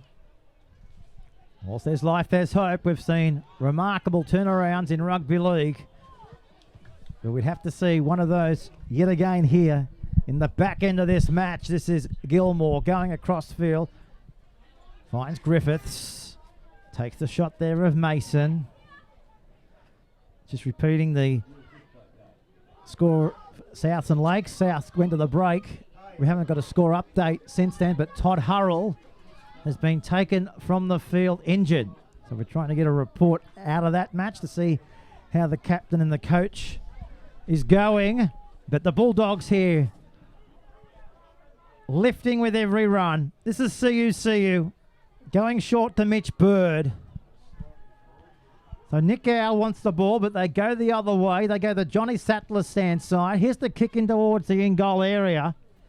Randall's back there. And Randall finally takes the shot there from Nick Owl over the top. Along there with the big number 8, the prop in, Mitchell Steele. Scooting from dummy half this time. They're there. No, they're not going far past their 10-metre line, oh, are they? Down by 22 points to 8. 20 minutes to go in the match. Getting contact as Bar TV Sports. Picked up and driven. We like that. There's been some hard hits today. It's been a good, tough game. He's had a bit of a blinder. He has had a blinder. CU. Last tackle here. Pickers. What are they going to do? They need to bang it as far downfield as they can. Torrens going back towards his own goal line. Bending down, flicks the ball up. He's got the wall in front of him. Beats one. Trouble Still here. going. Gives it away. This is Nick Howe. Nick Howe going across field. Nick Howe still going. Nick Howe down to the 40. Nick Howe squatting him off like hairs rock flies and mosquitoes. Somebody needs to put him down. And they finally do it. 40 metres out from the Pickers goal line. Here come the Bulldogs. They'll play the ball back to CU. He charges forward, finds Wyborn. That's Tyler Carter making that tackle. They're back to 13 again. 20 metres out, CU again. They're back to their full complement. What? Is that Wyborn in 11? I think you'll find it is. That's Cullen in 13. They're nearly busting through. He's threatened that a couple of times. That's CU. That's Gilmore. Gilmore, look at him go. All 120 kilos with Kurri Bowling Club on the backside in full display. Oh, Walker. Did it go backwards? Referee says no, Graham Stair. That's gone. Well, we'll see a scrum here as the rain starts to intensify here, Morgan, in the last 20-odd minutes of the match. Either turn the tap on or turn the tap off. That's the message. They've just got to make their mind up. What's going on? Left or right? Left, right, left. It's very, very strange. Kurri missed an opportunity there. They've really had the running of this in the second half. I can't really, apart from that scrum that went a bit haywire up there, I can't remember Maitland having much ball in Kurri's half of the field. They've been able to just pitch the tent up on Maitland's line and keep pushing until points have come. And, Maitland really needs something out of the ordinary to turn the tide of this game. Bulldogs still tackling hard with intensity. That's what we're speaking about there. Not ones or twos in the tackles, but threes. Hammond, one of them there. Mason gets up, plays the ball. Progressing it forward to the 30-metre line, coming out of their own end of the park. Ellis being quiet as well. The captain. This is O'Brien. Nick Howe. He plays the game very hard, George O'Brien. He charged into that run and got hammered. That's Ellis. In his last year for the Pickers. Oh dear. Phil Williams not going to be happy. A penalty on the last tackle there from Kurri, and this is just exactly the sort of chance Maitland needed. They've pretty much been stuck in the mud in the last 10 minutes, but finally they have an opportunity to bring the ball out and set up for an attack. Good kick for touch. So here they come, the Pickers. This is George O'Brien. Still going. A big winger. 21 metres out. 18 minutes to go. Saturday afternoon football. This is Rob Mason. Smith in possession. Lost with Padberg. What's going on there? I'm afraid his timing could not have been worse there. 20 minutes to go, 22-8 down. They finally get a look at the Kurri line and he just thinking about his options. What am I going to do? And just forgot to catch it. Are they looking on to next week? It doesn't get any easier for the Maitland Pickers. They're back at home next Saturday. They take on Western Suburbs. That should be a nice, easy stroll. Very easy. It'll be 5 nights a week at training this week, I think. I'd reckon. Kurri knows what it's like to lose the ball, but the Pickers here today, they've just put down easy drop ball in vital territory, haven't they? As we just witnessed right there. So the Bulldogs now, so far it's their day here on Saturday afternoon football. That's Terence Siu. Had an absolute blinder. Led his team around brilliantly, if you can say so, from dummy half. I'd love to know how many times he's got to the ball, how many times he's made valuable metres up the middle of the ruck. Is it still do we still do the Das Hundhaus man of the match here? Is We that the story? sure do. Well, I reckon on Terence Siu's performance today, he must be a big fan of German food. He's looking for that $50 voucher, I suspect. Oh, he loves Oktoberfest too. Just ask him where he got to a few years ago. He loves to put a party on Terence. So the Pickers here. They came here hopeful of spoiling the Bulldogs' party. Hasn't gone quite the plan just yet. Can't write any side off in any match. But so far, it's not their day. Well, it's a penalty here from Graham Stair. He's going to say it was a high tackle. I don't know if it was high, but it was certainly very, very hard.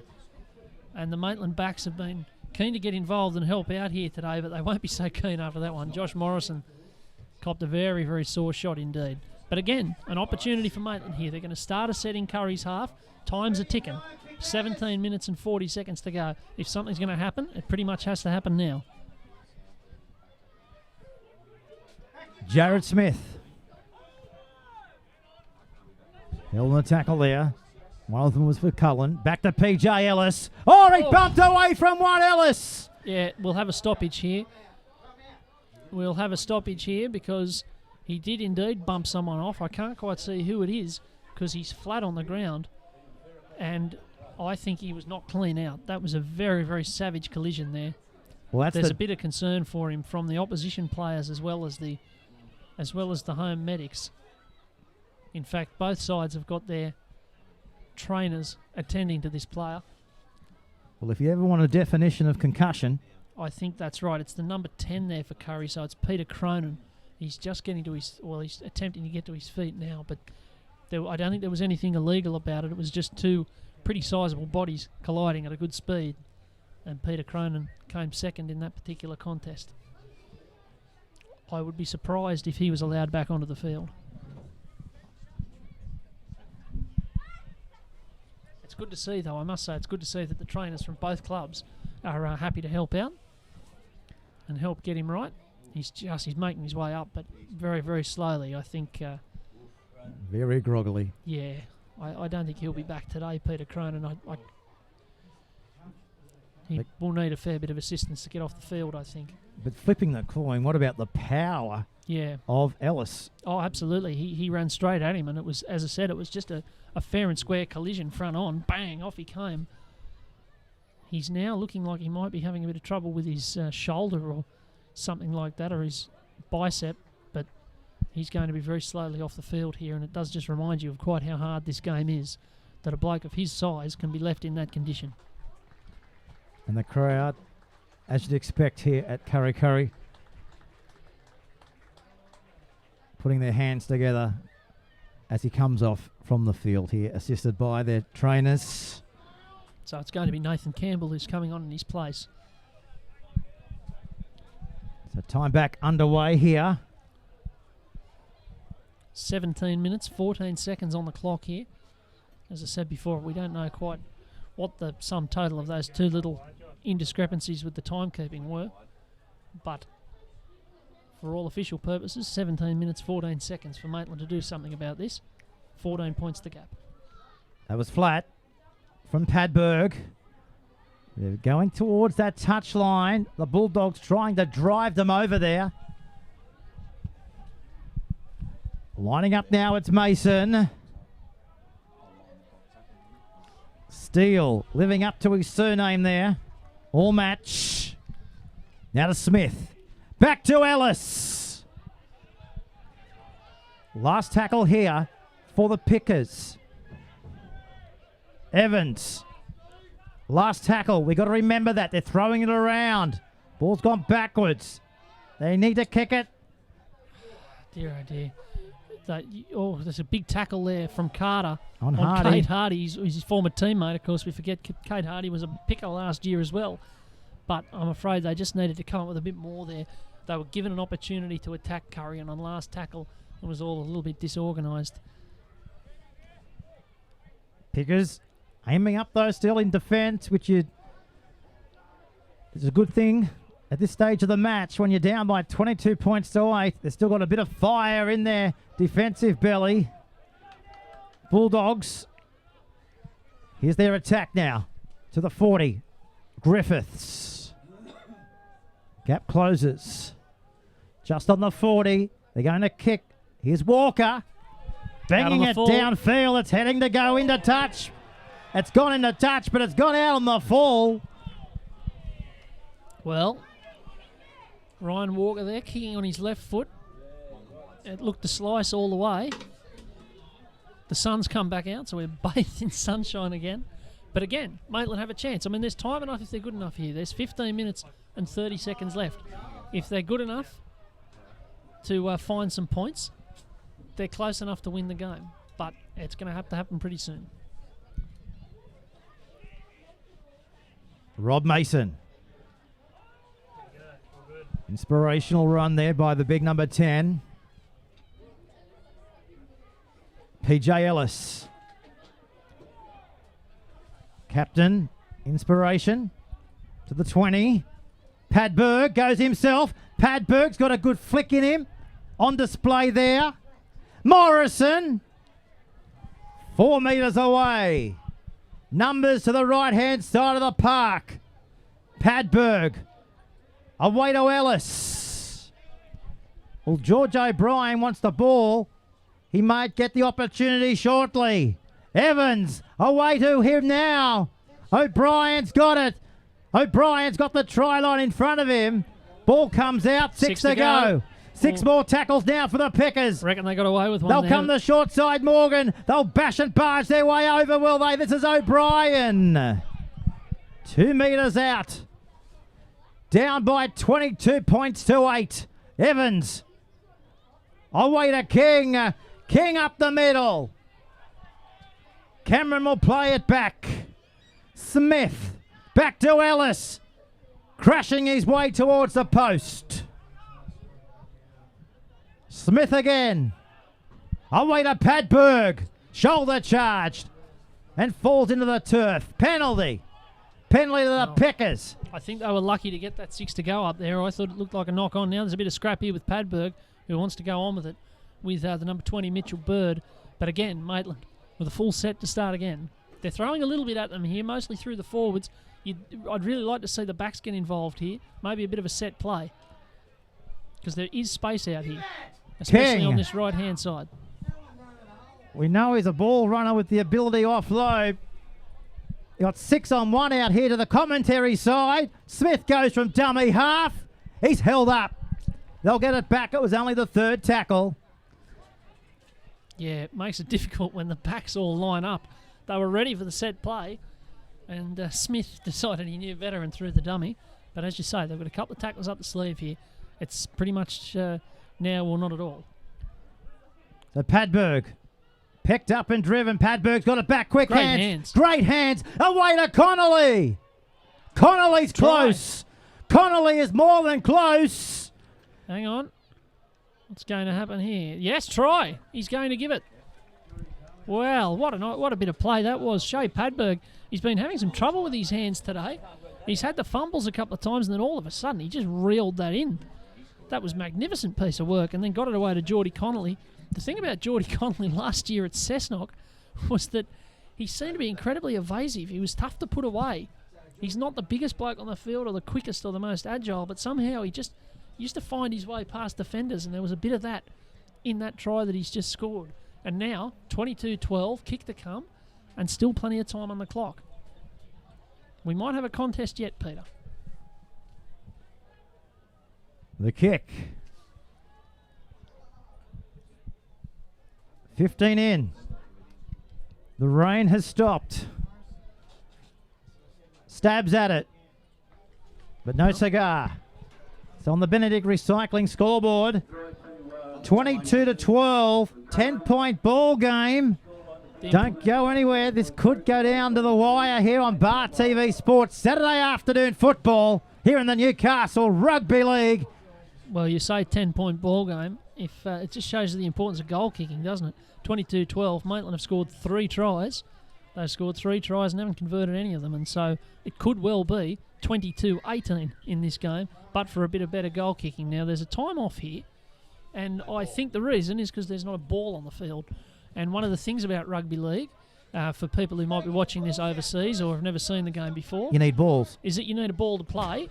And now they got 2. The great law of rugby league is that as soon as there's no ball on the field, there'll suddenly be 2. There's never been an instance of we need a ball where 2 haven't come out. It's never happened.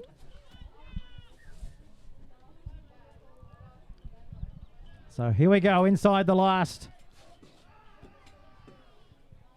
10 minutes here on Bar TV Sports. Great charge, Rob Mason. Just when you thought this game might have been heading to the home side, is the pendulum about to swing? The Pickers here lifting. Their intensity is up there. Good charging run. Tackle there by Bird. 10 short of the halfway line. Saturday afternoon football. This is Waitford. He's got to get more involved. He's one of the most experienced guys out there with all his New South Wales Cup pedigree experience behind him. This is Ellis, another inspirational icon of the club. I don't know if you're picking up on this, Peter. This is a very skinny 10 metres being observed out there on that left-hand side for Maitland, but it's a knock-on. They've given away their opportunity here as this time ticks down to 10 minutes, and so Kurri can go back on the attack, 10 in front. Healthy crowd in here for Kurri's first match of the season. considering there's plenty of things going on up here in the coalfields today with the big teenage concert going on in Groove in the Move. I think they call it Grooving in the Move. As I said in the first half, I think that's as good a reason as any to not be in Maitland today. So I'm actually surprised there's not more people here fleeing all the teenage music fans. What do they do at a Groove and a Move? I'm not quite sure. My understanding is that it's basically it happens in a paddock. I think that's where the moo comes in, as in it's a cow sort of, or maybe it's at the showground. I'm not sure, but so they're in a paddock full of cows and sheep, and they're putting their moves on. I think that's the idea. Oh, we've got to get tickets for next year, Morgan. Yeah, maybe an outdoor broadcast. I don't know. Kurri got a penalty here. I'd say that the 2 would be oh no, 10-point lead. Don't mind me. 2-unit maths. The showground, Oh, and it's okay. all its glory. Ain't only a right. trotting track, a greyhound track, but Grooving in the Move today's there. We'll have to get along to that. We'll have to find some highlights of that. I'm fascinated. Back to out of the right-hand side, just like this match. They're fascinated here with putting more points on in them. The Bulldogs, they're grooving and mooing down towards the 10-metre line, aren't they? Where's Terence Siu? He's the groover and the shaker and the mover. Here's the kick of the end goal area. Hardy! Hardy's mooing all the way to the Maitland Sports Ground. He's got the try. Oh, we don't need the move and the groove in Maitland Sports Ground. We've got it here at the graveyard. Dear, oh dear. Cade Hardy, I tell you what, he would have ended up at Maitland Showground if that fence hadn't been in the way. He started sliding across the slippery turf. I reckon he'd be nursing a sore head, but you could see poor old Rob Mason it was there who was chasing after that ball, but he was always going to be second favourite because Hardy was coming very, very quickly, and he was just too quick and managed to beat the ball to the line. But one of the troubles about this ground here at Kurri is that the gap between the dead ball line and the back fence is fairly minimal, and you're always a chance of a sore head if you chase one right to the back of the field.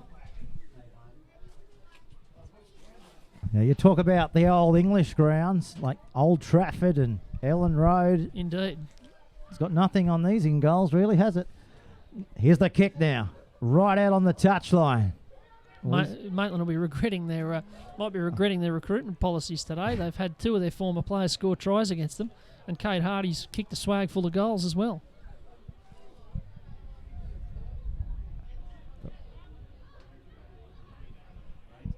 The rain is back.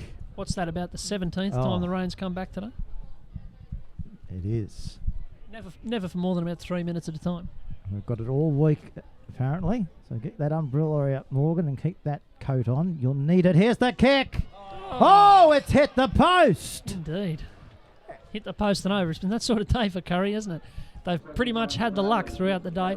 That's been one of the things about this game today. They've had a bit of luck go their way, but they've also held the ball a lot better. They've been better in attack. They're good value for this win, I think, today with 6.5 minutes to go now, going 16 points in front. I don't think anybody who's been watching today could begrudge Kurri this victory. Here's a penalty.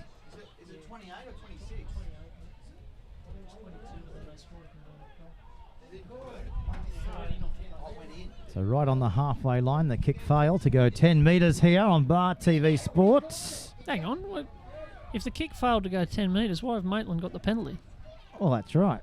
What's going on here? Well, I rather missed that. I was talking about the score. Well, the ball didn't go to the 40. Oh, it was touched. That would make sense. Was it? Kurri touched it before Maitland. So Maitland, having kicked off and not had the kick go 10, get the ball back. That's why you did your law degree to figure that out. It's a funny old game, rugby league, isn't it? That's why we love it. The Tooheys Cup, alive and well here in the coalfields. Smith. Oh, what a shot there from Campbell. Wow. I think he near twisted his head off like it was a bottle of tomato sauce. Lined him up and hit him with everything. Have a look at this, and he's not on his back for nothing. No. Look at this. A little sign of what might have been, though, today. That little run from Jared Smith. We haven't seen a lot of that today from Maitland. Little scampering runs down the middle of the park. And it's really the first time that he's really tried it on. He made a bit of space and created an opportunity. That might have indicated that they would have been better off to start doing that earlier in the game when the score was a bit closer. For the Pickets. He's not the first player to end up on his back for a considerable amount of time. He He's probably not going to be the last, the way the Bulldogs are really rattling them in defence. It's not Billy Towers, is it? He's been in That is Billy. He's been in the wars today. I He'll sleep well. Indeed, I think that's the third time he's been collected around the head, so he's obviously not very popular in the Kurri area. Yeah, I think he'll be. I don't think he'll be dreading full time somehow. It's been well, this is the heaviest it's been now. Look Yep. at this wide shot from the Bar TV pictures. Pouring down. Yeah, the ground's emptying. Waitford, he slices through. He'll score. A late consolation try to Steve Waitford. 28-12. Well, Add another 4 onto that now, Morgan, at 28-16. Well, Steve Waitford, it's been another thing that probably needed to happen a bit more today. Steve Waitford getting involved and, running the ball. We haven't seen him run the ball in attacking positions very often today, just as we haven't seen Jared Smith jumping out of dummy half. And really, some of Maitland's best attacking play has come in this last 5 minutes when the game looks very much to be beyond them. So Waitford getting a try after being sin-binned earlier in the match. So the kick didn't quite go over the... What sort of dot do we have here? How's your eyesight? Is that a bit of a bluish that or... That looks blue to me, Looks blue to you? Yeah. They've had the paint out here in the off-season. They have red, white and blue posts, I notice. Yeah, it looks good. Really good. I don't know if it'll be ideal for goal kickers, but it looks very nice. Very fresh. Goes with the performance today. Now we've got a ball this time. Oh, here we go. Yeah, but it's on the 30-metre line. Okay. So this game now inside slow... Well, you could probably call it slow motion. It's funny, isn't it? I mean, it feels like a game that Kurri have dominated, and yet when you look at the score, it's 28-16, and Maitland have missed 4 kicks now.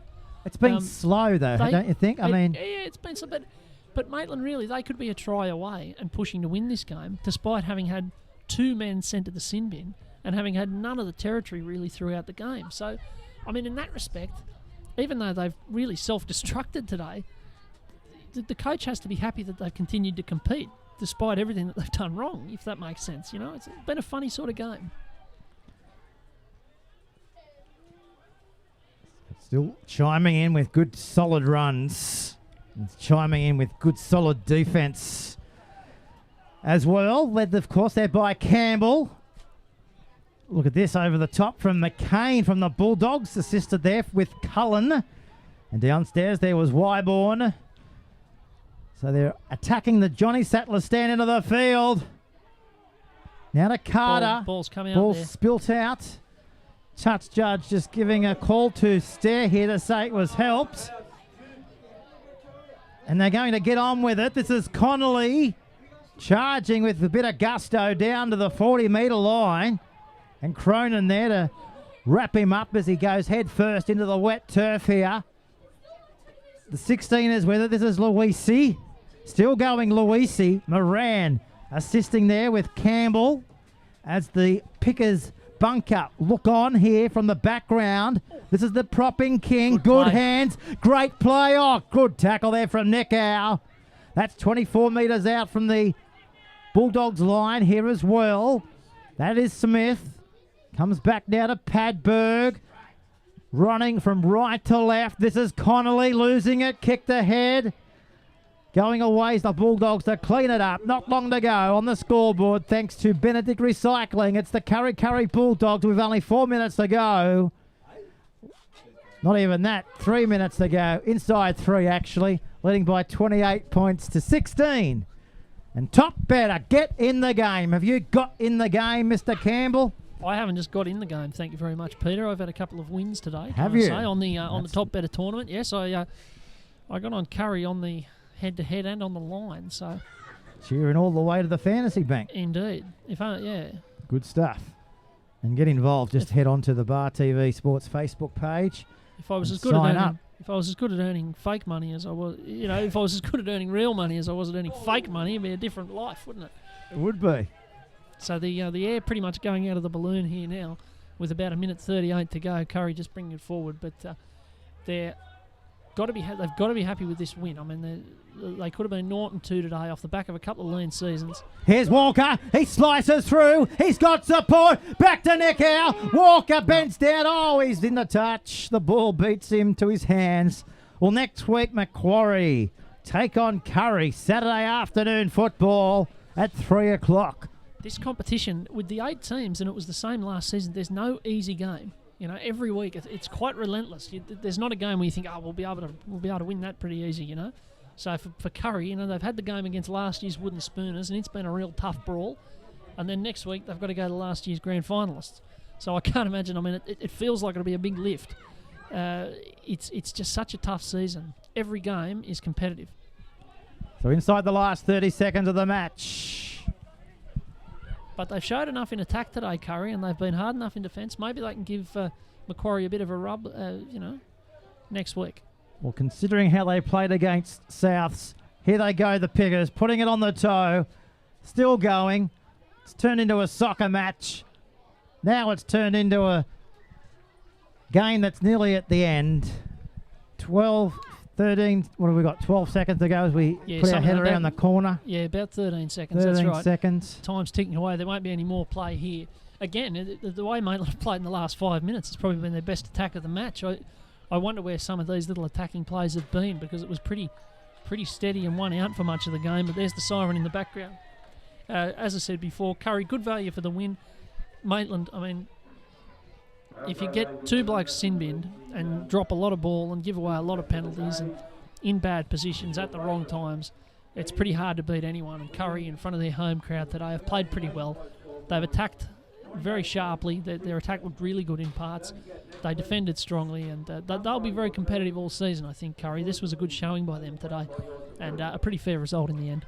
And it's hard to go past Terence CU, I think, for our man of the match, thanks to the Dus Hoedenhuis. Yeah, I think that's about right. I think he'll be going the pork knuckle this week, old Terence. Pretty good performance from him. He's just so sharp in around the ruck, and when there's tired forwards, I mean, Maitland were always going to be tired because they had to do that extra work with 20 minutes of 12 men, and he took great advantage of that. I think Ryan Walker was also very strong. As I said earlier in the game, he looks like he might have just trimmed off a little bit, and he looks like he's gained a yard of pace, and that could be a real secret weapon for Kurri this year if that's the case. So he was very good as well, and the winger, Kevin Torrens, was very, very good getting it when he got involved. So I think a very encouraging game for Kurri today. Phil Williams will be very pleased. Morgan Campbell, of course. Morgan, which game are you calling tomorrow? You're back in the commentary box. I am. I'm heading off to Harker Oval tomorrow for Western Suburbs and Macquarie. So that'll be the delayed stream, and that'll probably be up Sunday night or maybe Monday morning. But that'll be a really good game as well. The preliminary final from last season, and will probably be played in similar conditions to last season's preliminary final, where Macquarie won it in what was really a brawl in a mud heap. Exactly. Well, we're really looking forward to that one, and good luck tomorrow out there broadcasting that match. And we'll be back on deck next Sunday afternoon at 2:45. We'll be televising South Newcastle Lions up against Central Newcastle Butcher Boys. So until Townsend Oval, on behalf of the entire Bar TV Sports production team and Morgan Campbell, we'll see you next Sunday afternoon at Townsend Oval.